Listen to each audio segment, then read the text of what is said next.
despite its rich context, Downton Abbey gained worldwide popularity. How do you explain this universal appeal of the show? Well, I think it's because there's a fascination with the British aristocracy anyway. I think we have a great tradition in our country, and I think there's a part of that, but I think it also brought a kind of human, like it kind of opened the doors and you saw sort of everyday people, or they were going through everyday struggles that the audience can relate to in this backdrop of a beautiful house. And it's a bit like a soap in a sense, and I mean that in the best possible way, but a latter day soap, because it was quite, all the scenes were quite quick, you know, there wasn't a big long languid, well, there was those as well, but it was shot in such a way that it's quite sort of modern, and all sorts of people could relate to it. And also Julian tells a damn good story. Julian Fellowes, the sole writer of the piece, he tells a story really well. He introduces characters beautifully eschewed. No, yeah. I don't mean that word. He introduces characters with one brush sweep, and you know exactly who they are. So, I mean, I think all that, and also the attention to detail in the making of it was, well, you've got something to say like that, I'm sure. Well, because Alistair Bruce. Yeah, well, there's Alistair Bruce, yeah. Yeah, there's no stone unturned. I think you'll know when it's missing, but you can't really put a finger on it when you're watching it. The audience can just trust that it is accurate and every detail is thought about, thought through, and nothing gets missed, and that's really fun to come into, because you just feel like they've got your back, really. You've got the support thing where you're not going to do something and look completely ridiculous. As simple as crossing your legs like this, which would never happen. No, you would never be able to do that. So yeah, it's a mix of things. I mean, but I'm doing it now because I can. Because it's so cash. So talking about your characters, you know that among the servants there are different points of view. Some of them see themselves as members of the family, of the royal family. Others, they consider it just as a job. So what about your characters? Do they consider it just as a job? Do they feel part of the family?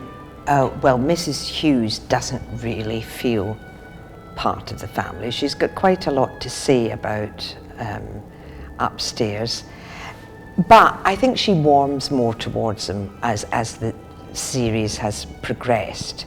I suppose she has quite a socialist mentality when it comes to being in service. I mean, she enjoys it, and she gets great kudos by being the housekeeper at this grand house. So she's got a very nice position in life, but she never is subservient to upstairs. She likes to stand her ground, and she sees them very much as just, you know, we're all human beings. They happen to be lucky enough to have fallen on their feet with becoming Lord and Lady of the Manor, but she doesn't see herself as any of a lesser human being for all that. And I think because she has a strong relationship with Mr. Carson all the way through, and then latterly, of course, when they get married, a lot of his feelings for the family have rubbed off. I mean, he's particularly fond of Lady Mary, and I see in one occasion when she apologises to Carson for something or other, and I say, "Oh, Lady Mary, you could hit him with a brick and it wouldn't matter," you know, or something like that. I'm paraphrasing. Julian wrote it much better than that. But anyway, so yes, that's my answer. Michael? I think that Andy was hoping that he'd be there for the next 50 years, maybe, like as part of the fact. I think he would look to Carson and go, if I come in as a footman, I want to work my way up, because when the shock of it all kind of being stripped back and falling apart, he's like, oh great, well what am I supposed to do with my life? With my life now, unless, you know, he finds the farm and a joy in being outside in the countryside, a city boy in the countryside. But I think he hopes that he would feel part of the family, but he doesn't, I mean, he's not there long enough to feel that integrated. I didn't have that many interactions with the upstairs apart from pouring them coulis. So Pouring them coulis? yeah, raspberry coulis. Look it up in your Downton Abbey glossary. It's a lovely moment. Yeah, but I think his intention was to be there for a long time, and it would have been a great job to be associated with a good family, which is what the family are in Downton, as opposed to probably a lot of the families in the stately homes up and down the country. We probably had one of the good ones. Yeah, definitely. No, they were good people to work for. And talking about the costumes, wonderful costumes, how did they and how much did they affect your performance? Well, everything always adds to the person you're trying to portray, and the costumes, yes, they were. I mean, ours weren't quite as flamboyant as you know, the upstairs crowd, but I loved my costumes. But yeah, I was in my corset and I was wearing a very nice, well-fitted, beautifully made piece of schmutter, which Anna Robbins, our latter designer, got some lovely designs of the originals and just adapted them from original designs, and so that it would be hard wearing and long wearing, because we were in and out of them every day, and you know, having to, you know, they did take a lot of heavy weather from us. But yes, it was lovely to be part of that, and it does make you feel very much the part. The footman costume like sets you in a position, like the Not like this. Not like this. When Alistair first met me, he was like, "You're very casual and informal, and you need to just stop doing that." And the costume was like a straight jacket. You just kind of whack it on, and your neck comes right up, and you can see it on the DVD cover.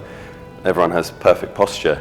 It's not a choice. It's the starch forcing you to do that. And the corset. Yeah, but I quite like that, because you become the character immediately. more, Yeah, you put it on and you feel.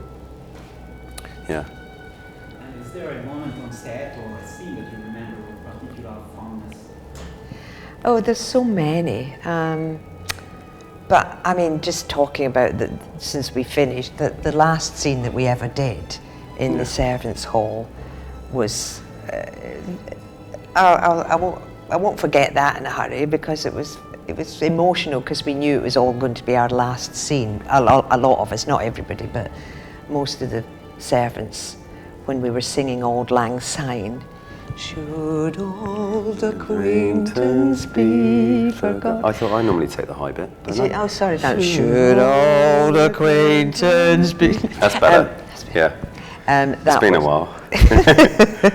That was very moving, and yeah. My favourite bit was kicking down the door.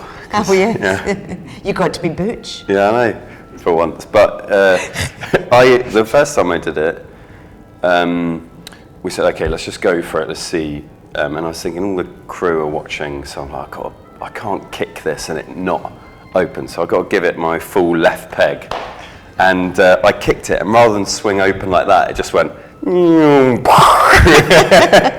So they spent, which I was secretly quite proud of that. And but they spent the next like 45 minutes having to reattach a different door. But I mean, there were some lovely scenes to do, but really deep down, just kicking the door in was my favourite. Another just swell scene was that scene with Mr. Carson and I just before he proposed. I mean, when we were having a bit of a roll in the hay. Oh no, sorry, we cut that scene. Because oh, you cut that one? Yeah. That's on the bonus. That's in the bonus, yes.